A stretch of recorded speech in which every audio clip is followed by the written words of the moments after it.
Welcome back, everybody. This is Eric here with Iraq Veteran 8888. Today, we got another Gun Gripe episode for you, and we are coming in hard, and we are firing back with Eric Pratt here today on the channel, and we're going to go over some awesome stuff going on in the 2A world. And in case you don't know, Eric Pratt is our illustrious leader here at the GOA, the face of GOA. I am the Georgia State Director for GOA, so today we're going to be having a talk about everything going on in the 2A world now that is pertinent to folks right now. And boy, there's a lot going on. And I tell you what, it's been quite a year, and it is an election year. So there's a lot of things to look forward to and to, definitely pay attention to. So we're going to get into this. Eric, what's up? Hey, man, it's great to be back with you. Yes, sir. Thanks for having me. Absolutely. I appreciate you coming back. And as you guys know, Eric is a regular here on the channel. At least once a month, we'd like to do a firing back episode. And I thought it'd be great to talk about some things that are going on because, man, it's just like our rights are always constantly under attack, and we always have to be on the offensive and the defensive. We have to have a giant shield, a giant sword. Like, gosh, we have to have both. We can't play around with these people because they're definitely out for blood, aren't they? Constant vigilance is what we have to be. You're absolutely right. Yeah. Oh, yeah. So, there's been a lot going on. Recently, I did a video where I kind of talked at a bird's eye level. I talked about the stuff that's going on with the ATF rule change. They've changed the definition of a gun dealer, and there's so much confusion out there. There's so many videos. And look, a lot of content creators have done fantastic jobs at doing a synopsis of this thing. But it's still always interesting to hear it from a guy like Eric because, it is so confusing. Like, this rule change, Eric, leaves everything completely open. It is the ultimate dog whistle of ambiguity. Like, they can literally take it any direction they want to. Yeah. It really is dangerous, and you're absolutely right. Joe Biden is continuing to weaponize the ATF, and it's not to go after hardened criminals. No, it's to terrorize law-abiding individuals like you and me, to scare us away from exercising our Second Amendment rights. So, with this new ATF rule, for the first time in history, the federal government's going to require virtually every person who sells even a single gun to become a licensed gun dealer, and virtually every person who buys a gun, even privately, to register the sale with the federal government. And of course, guess what? There are serious penalties for not going through that registration process. So, of course, GOA is fighting this. We are fighting this hard in a couple different ways. But I think people should understand the Biden administration themselves has described this rule as moving the U.S. as close to universal background checks as possible without additional legislation. Well, of course, the problem with universal checks is universal registration. And that's dangerous because registration historically has been a first step to gun confiscation. And so that's why GOA, we're already gearing up to defeat this. We're fighting this in the Congress. We're working with Representative Andrew Clyde to pass H.R. 6734, which repeals this rule. And by the way, people can go to our website at gunowners.org/stopgunregistration, and you can take action there. And that's really important because by having one of the House passing this to repeal the rule, that sends a strong message to the courts in the same way that we were able to do with the pistol brace ban when the House passed a repeal of that. So we're fighting it in the House, but of course we're also suing the ATF. And so our attorneys just filed a lawsuit, the first in the nation, in federal district court in Texas. But I tell you what, Eric, this is really getting expensive. I mean, how many lawsuits now is this that we've had to bring to fight the president who thinks that he can just pass gun control with the stroke of his pen? I mean, that's really what we're dealing with. But, I tell you, we're committed to bringing as many lawsuits as it takes. I mean, we're standing on solid ground. The Second Amendment says that our right to keep and bear arms shall not be infringed. And we're also standing on the recent Bruen decision that the right to keep and bear arms trumps any perceived government interest to the contrary, especially if there's no history or tradition of such a gun control measure. So we'll keep suing the Biden administration for as long as it takes until they fall into line. I mean, the sad part is it takes a lot of time and it takes a lot of money, but we're doing it. Yeah, and I think I can be the first one to say that I really appreciate everyone's support at the grassroots level, because everybody thinks that like a little membership for a gun rights organization, oh, what could it really do? What does my $30 do? What could it really go towards? It goes towards a lot, guys. It costs a lot of money to fight these lawsuits and to send these lawsuits through.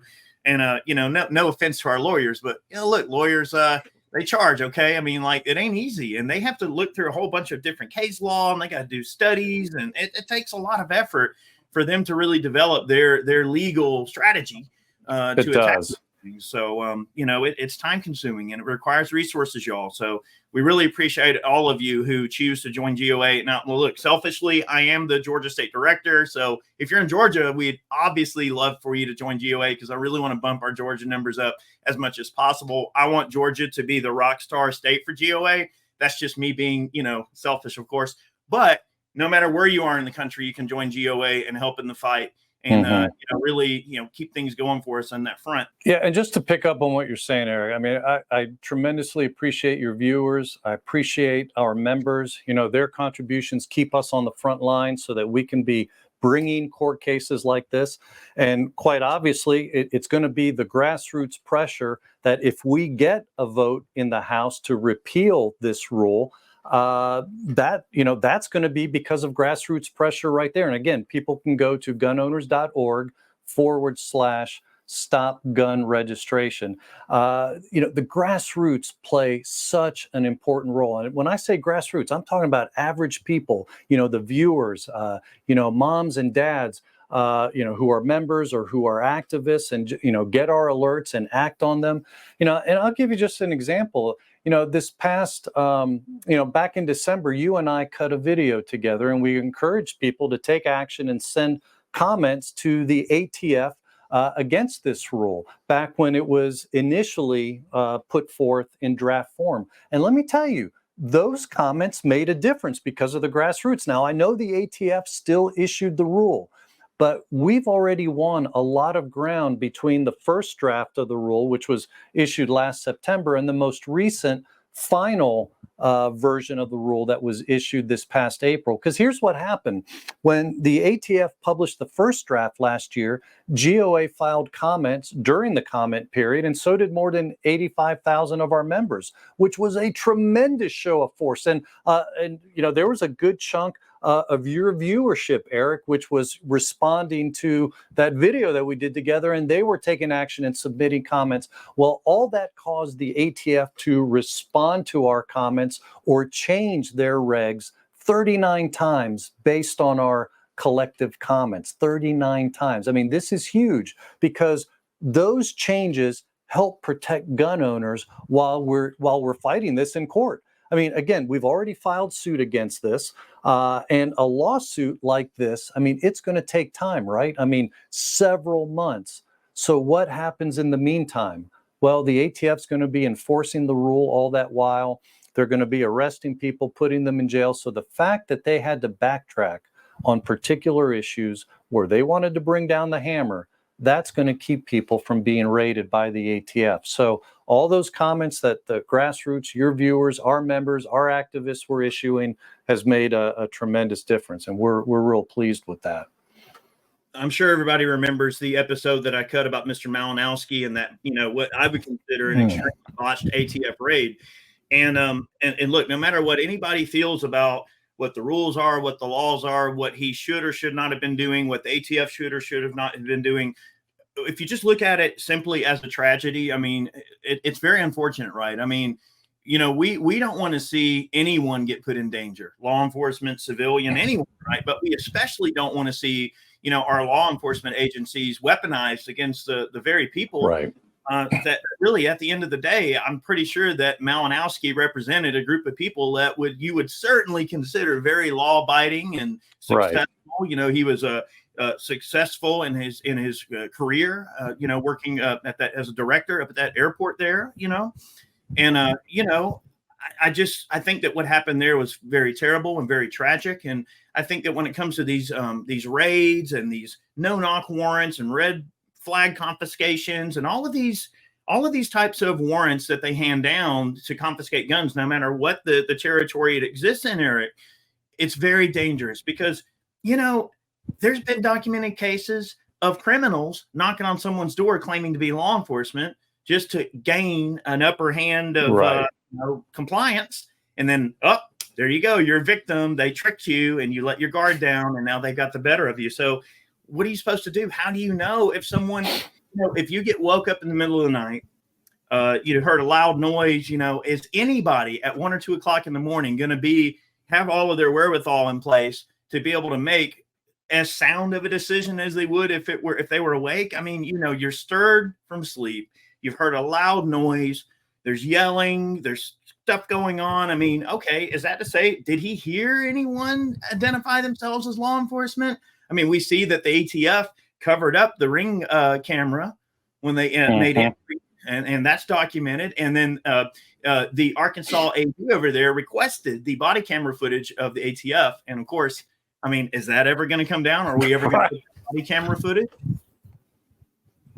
Yeah, exactly. I mean, you've nailed it, Eric. I mean, the Brian Malinowskis of the world, the regular law-abiding average citizens, those are the people who are going to be affected the most by this universal background check rule, this engaged in the business rule. It's not going to be the drug cartels and the gangs. I mean, look, we have examples of Democrat administrations just giving them guns, right? Like during the Obama Biden administration with Fast and Furious. I mean, there's the hypocrisy under Operation Fast and Furious.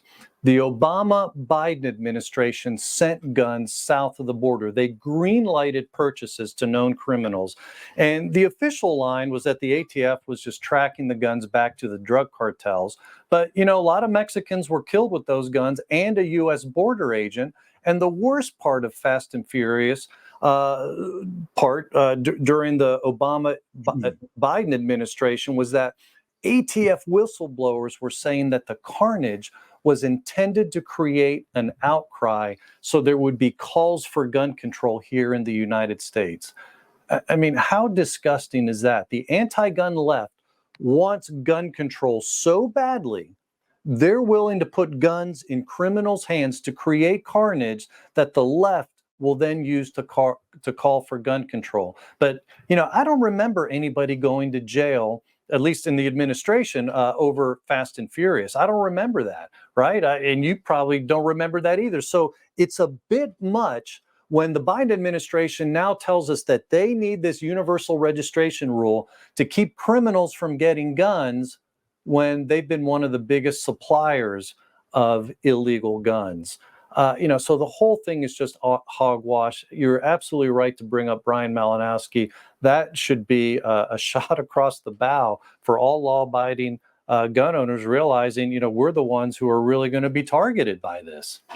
And especially when, not to really get too far down in this subject, I don't want to go too far down this rabbit hole, but I did an episode on the border. I went down to, visit the Arizona border with Brandon Martin. And I did a whole episode about it. We actually, we talked to Border Patrol agents. Now, some of them wouldn't allow us to interview them on camera because obviously they're worried about retribution. They're worried about their, bosses coming to them and going, oh, why are you talking to those people? But, one of the Border Patrol agents that I was talking to is a Marine Corps veteran. And he left the Marine Corps, went to war, did all that, during the war on terror, that 20 years time frame, left the Marine Corps, joined the Border Patrol, and that's all he's ever known is being in the Marine Corps and serving the Border Patrol.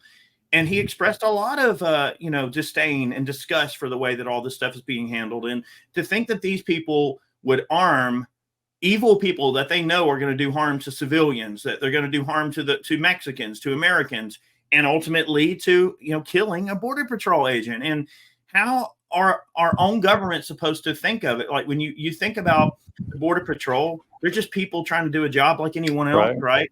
And their hands are tied. They don't have the resources. They don't have the manpower to, properly control entry in and out of the country and things like that, as we see with all the immigration stuff that's going on. However, I mean, imagine knowing that your own government would be willing to arm someone that would potentially do harm to you, and how disgusting that has to feel. And the sad thing is, everything you're talking about, that hasn't been addressed.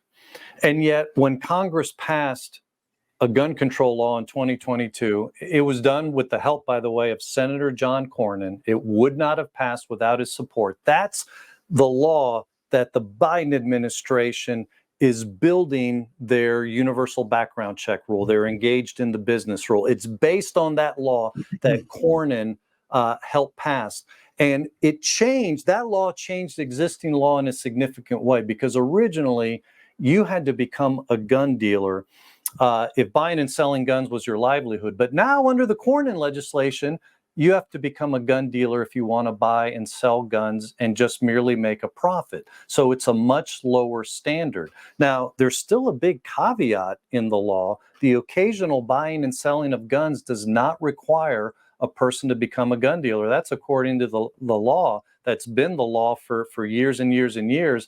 But that's where Biden's ATF is going way beyond the law, because the rule that they issued just recently makes the case that for why even selling one gun for profit could or should require you to become an FFL. And again, spokesmen at the Biden administration have described this rule as moving us as close to universal background checks as possible without additional legislation. That's exactly what they're after. It's going after me and you, registering our gun sales. It's not about dealing with the real criminal problem that you were just describing. It's all about going after gun owner registration, which obviously runs totally contrary to the Second Amendment and the rights that are protected there.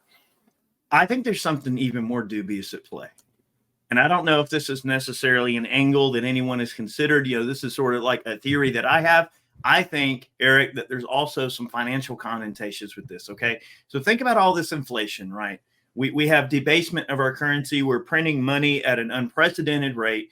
I'm not going to get into finances and things like that. I'm not a financial expert. However, it doesn't take a financial expert to look at the price of groceries, the price of fuel. The price of everything has grown exponentially, in some cases 50, 60% margin over it was just a few short years ago. And our currency cannot take this debasement. It's absolutely wild. So assume that let's say you bought a firearm 10 years ago. It's very safe to say that no matter what firearm you bought a decade ago, it's worth a lot more now, right? I've been liquidating some of my gun collection, and I've let a few things go. And yeah, a few pieces surprised me when we ran them through the Argos gun broker page. I was surprised, like, holy crap, that brought a lot more money than what I originally paid for it. All right, so here is the dubious connotation I think could be in place. I mean, we have this, 87,000 IRS agents that they're going to be bringing in the next decade. I think they said they're going to start bringing them in over the next 10 years. How do we know that this type of a rule change could not have a greater implication financially to where, well, now you have to prove, did you pay? What did you pay for it originally?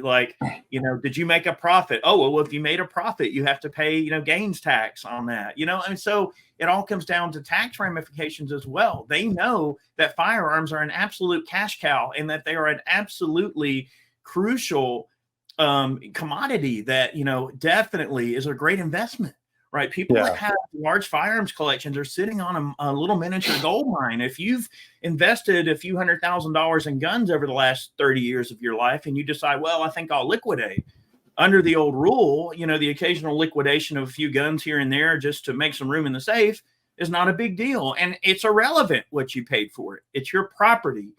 And once you've completed an a 4473, once you leave the gun store with that item, that gun is your property to dispose of and do with what you wish, provided that you follow a few basic rules, which are not really that difficult, right?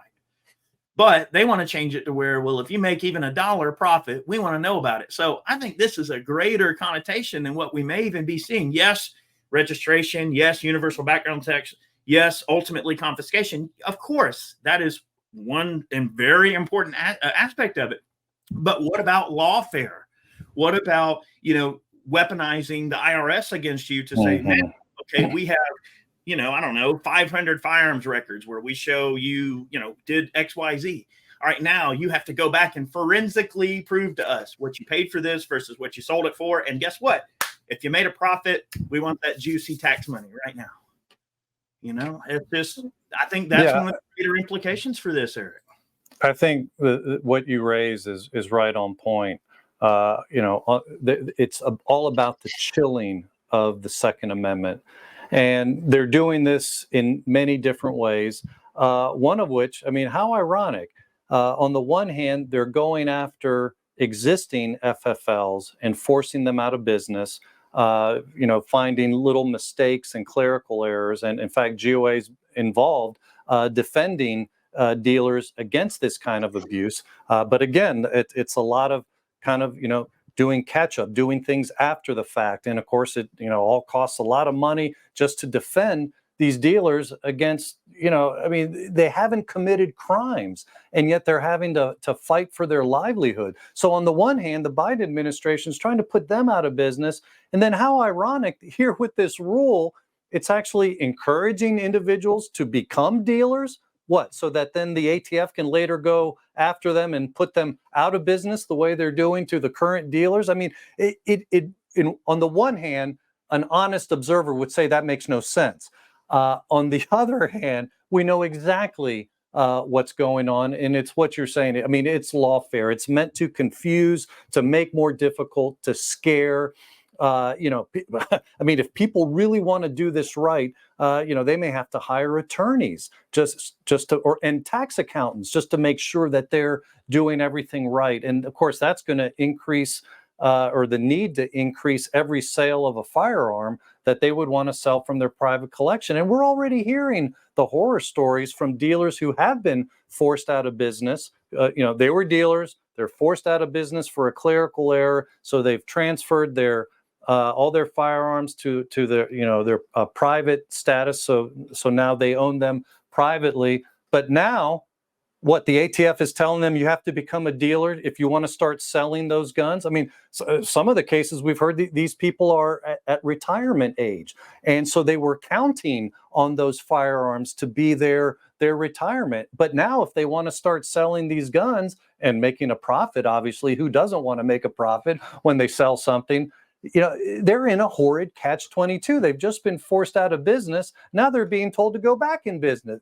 It makes no sense on the one hand. On the other hand, it makes perfect sense if you just understand that what they're trying to do is chill the Second Amendment because they hate law-abiding citizens having firearms. It's a threat to every tyrant's power throughout history. Armed people is a threat, and that's why it's all the more important that we need to use every political means that we have at our disposal right now to fight this. I agree, Eric, and it's so crazy how I know we could always beat this drum forever, but the truth is, ultimately, what a lot of these laws and rules and infringements, ultimately aim to accomplish is disenfranchising the end user. And it is a class struggle type of situation where, if they can make the burden of ownership of being a gun owner, increase the burden of ownership to such a degree that someone has to pay exuberant fees or licensing or to otherwise make it very unattractive for someone to want to deal in, say, to even buy firearms. If someone thinks, well, gosh, yeah, I'd love to buy a few guns, but man, what if I ever want to get rid of them? Now I have to go through all this crap. You know what? Maybe being a gun owner isn't for me. Maybe I shouldn't do it. So it's all as a form of discouraging them from even wanting to undergo the process of being a gun owner. And there's also a psychological factor that comes into place, Eric, where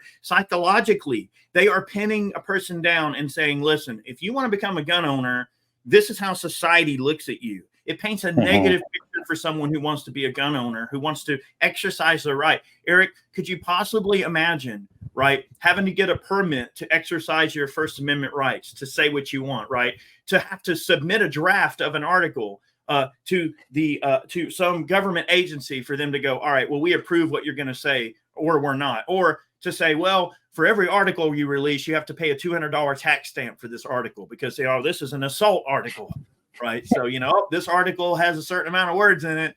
Nope, can't have that rate of fire. So why do we treat the Second Amendment any different than anything else, right? The appetite in the Supreme Court has never been healthier for them to hear more 2A cases, right? We have so many more First Amendment cases that have been heard by the Supreme Court than Second Amendment cases. However, Right. there is an appetite, right, as we see with the Michael Cargill case that, that's going through the Supreme Court, which is great. But there's never been a greater appetite by the Supreme Court to hear more Second Amendment cases. And why is it that we treat the Second Amendment as a second-rate right? And Yeah. You can't charge a fee to exercise a right. So when we look at this in its totality, like especially segueing into something like NFA, why should someone have to pay a $200 tax stamp to exercise a right? Mm-hmm. It's just crazy what the bounds will go to. And, if we lose our Second Amendment rights, everything you're describing about the First Amendment, that's what would come next. Because look at countries where the people are, they're not citizens, but they're subjects. And there they don't enjoy the same liberties that we do.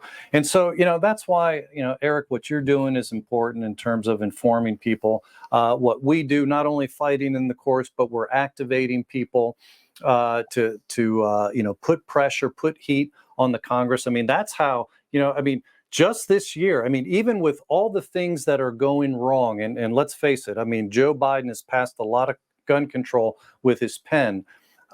We've still been able to accomplish some significant victories. And two of them, just recently, we got the veterans gun ban, which, it goes all the way back to the Clinton administration when he started throwing veterans' names.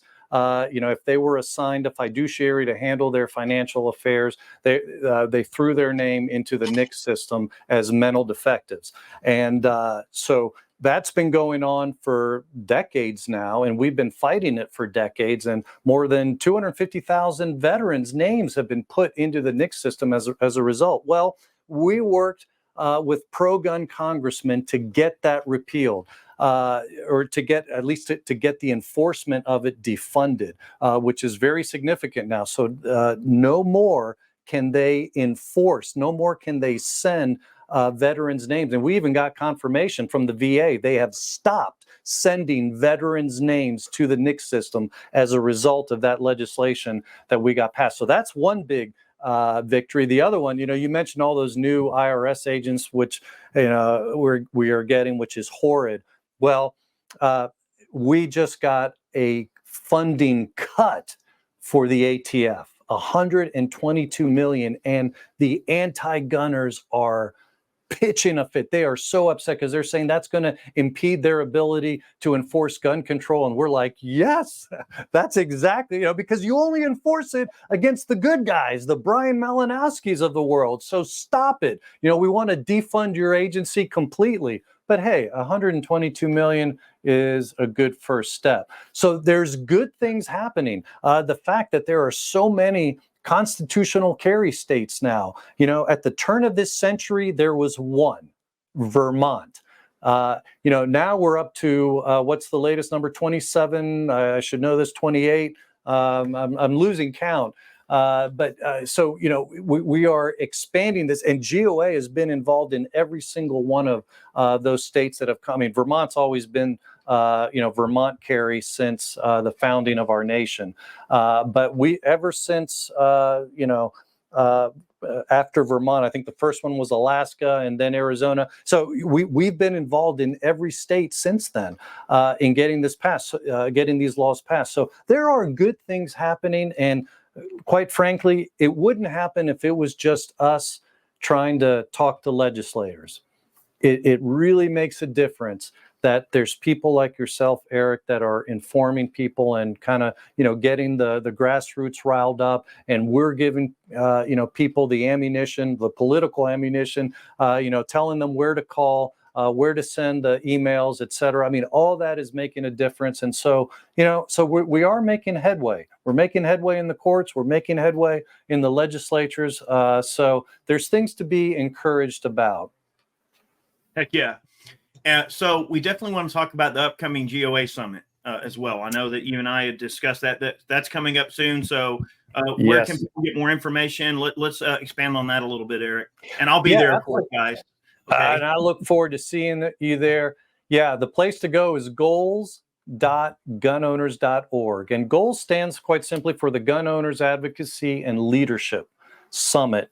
That's going to be in Knoxville, Tennessee. It's in the middle of August, the 17th and 18th of August. And Eric, I tell you, it's going to be a great time. We're looking to have over 200 vendors made up of different gun companies that GOA has partnered with.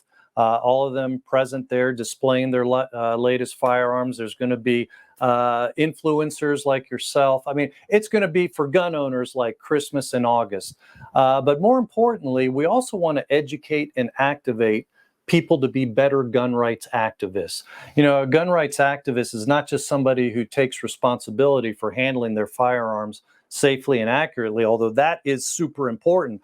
A gun rights activist is somebody who's committed to preserving the right to keep and bear arms for everyone, including the next generation. So we want to motivate people to be active. And this is kind of what we've been talking about.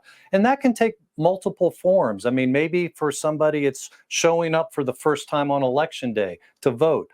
Maybe it's sending emails to your legislators or block walking for a candidate or being a poll watcher on election day. Whatever it is, we want to encourage people to do things to help preserve this republic, which is being chipped away at. And so, yeah, we want to provide people with entertainment and fun. And there's going to be, well-known bands and entertainers and things like that. At the same time, we want to encourage people to get active in ways that maybe they've never done before, because our gun rights are on the line.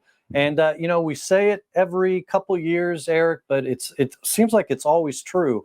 This next election is probably the most important election of our lifetime. And I know we've said it before, but doggone it if it's not true again this coming November. Look, y'all, listen, you're all big boys and girls, okay? I'm never going to tell anybody what to do. I'm never going to tell you what to think. I want everyone to draw their own conclusions. I'm merely a person that puts the tools at your disposal to form an opinion. And I encourage you to form an opinion. That's how I operate. You guys know that. I mean, I've been doing this 16 years. That's nothing new. But I will tell you, it has never been more important to get out and vote than it is in this election, okay?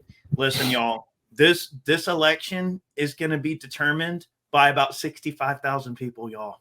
The current polling data, now look, I know what polling data is, data is, but this election could be decided by less than 100,000 people, y'all. It's very important that everyone gets out and votes. Like, look, I know people are upset. I know they don't feel like voting works. I know how people think about the system and whether or not they think it's accurate or fair or balanced.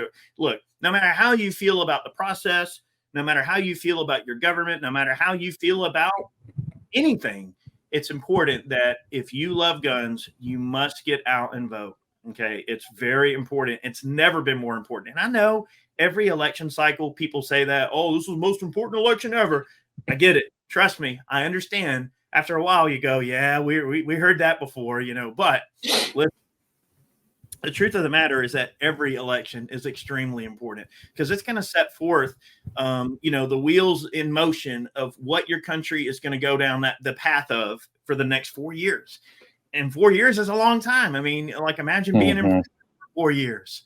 And if a decision could have kept you out of prison versus being in prison, some people are in a prison, even though they're in a prison in their own mind. Now, not to get on the philosophical level, y'all, but look, we have to free our minds from that prison of torturous thought, of negative thought. Like, don't allow the naysayers to keep you from getting out and exercising your right and getting out and voting. Okay. It's very important. It's never been more important. I know I'm beating this dead horse until it's just absolutely rotten, but listen, we have to get out and vote, y'all. It's never been more important.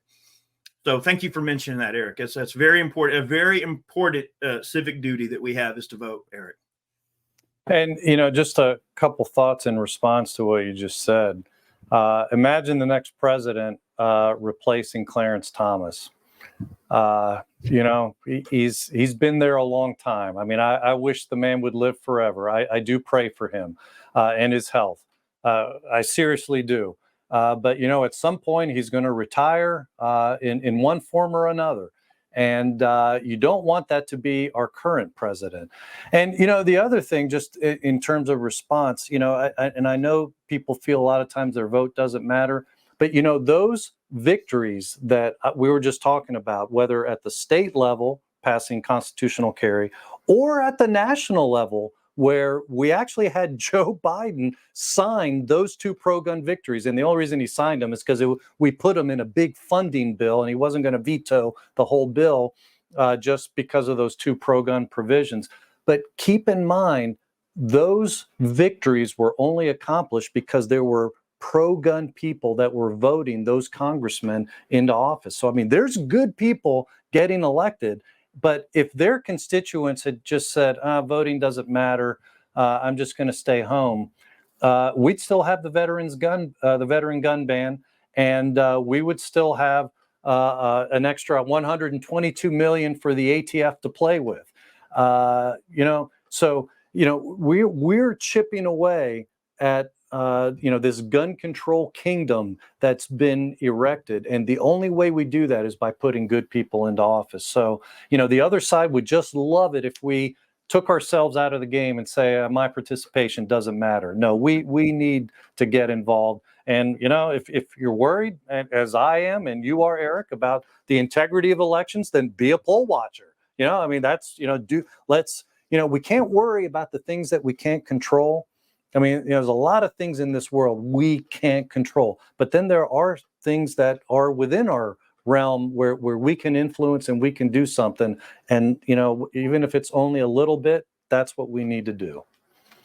Eric, if I could describe the Second Amendment future in terms of all of this anti-gun rhetoric that we see at our doorstep, I would describe it as a house of cards.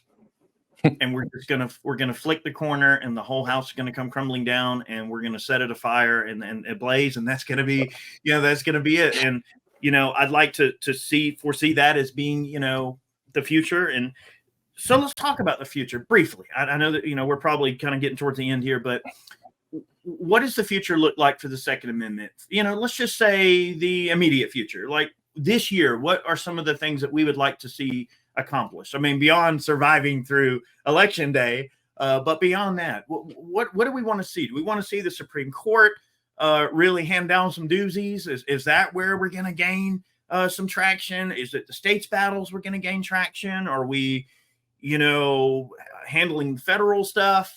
Is that what we're looking at? So what is, without giving up too much, of course, what would you like to see accomplished by the end of the year? Well, by the end of the year, that's going to be tough. Because we're getting to a point where the legislators and politicians are wanting to go home and campaign. However, court is still in session, so we're going to be very active in the courts. We have the New York case, which is kind of the follow-up to the Bruen case, where New York just doubled down and passed all these gun-free zones after the excellent Bruen decision. And so GOA is challenging that, and we have filed or petitioned for cert before the U.S. Supreme Court in that case. So that's basically, when you boil it down, concealed carry in places that the state has decreed to be a gun-free zone, especially when the state is decreeing almost every place in the state a gun-free zone. In fact, Governor Kathy Hochul, in answer to a question, where can people carry as a result of this new law? And she said, there's maybe a couple streets in the state. I mean, what a dismissive attitude towards our rights. So anyway, that's one of the cases on the way up to the Supreme Court. We're challenging in a blue state of Illinois. We've filed a petition for cert before the Supreme Court against their semi-auto ban, otherwise known as an assault weapons ban. If they were to take that, that would have huge implications for all the blue states around the country that are suffering under similar assault weapon bans. Obviously we're involved in the bump stock case. We have an amicus there, and we had our own case. Our case, in essence, helped create part of the circuit split that allowed the ATF, the Supreme Court. ATF is involved, but they're opposing us, but allowed the Supreme Court to hear the case. So they've already heard the case, and they'll be issuing their decision on bump stocks sometime in June. And, people need to understand, that really the significance of that is, can the ATF just start issuing rules and legislation? I mean, a lot of people, what's the big deal about a bump stock? It doesn't even help you shoot more accurately. Well, the real point is that why should a government agency be telling you what you can own or can't own? I mean, that's the significance, because if they can do it with that, then they can ban pistol brace firearms, or they can register your firearms, or whatever it is. They can force you to go through a background check, even if you're selling a gun to your neighbor or your son-in-law or what.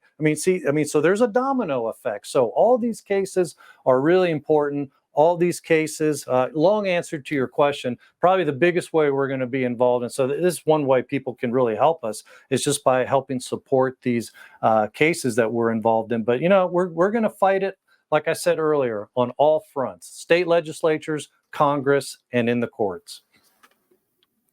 I appreciate it, Eric. Look, I know I've said this before. I'll say it again. You're a model American. I know you and I have gotten to know each other very well over these last several years here. And, I know the kind of guy you are. I know some of the things you've been through. And I know that your heart's in the right place. And out of all the people in the Second Amendment community, I can't think of a better representative than you to take these fights to people. And, you're a great face for the Second Amendment community. And I really appreciate you taking the time to hang out with me here on the channel and help get the word out. And, always want to offer my platform as an open mic to GOA, Eric Pratt. I mean, look, any of y'all, anybody within GOA, look, if some of our Georgia, our state directors, regional directors are watching, anyone else that ever wants to come on and have a chat, do not hesitate to let me know.